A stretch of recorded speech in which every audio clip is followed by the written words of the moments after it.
What's up, Figma fam? As a designer, I just want to say I love Figma. It's a game changer.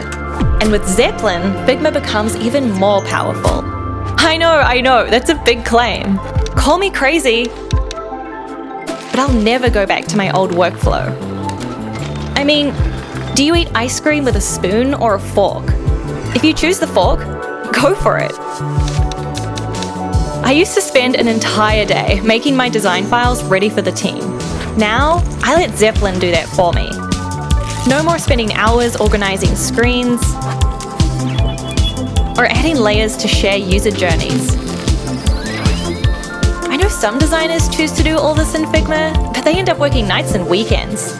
Me, I use Figma with Zeppelin and eat my Sundays rather than work them.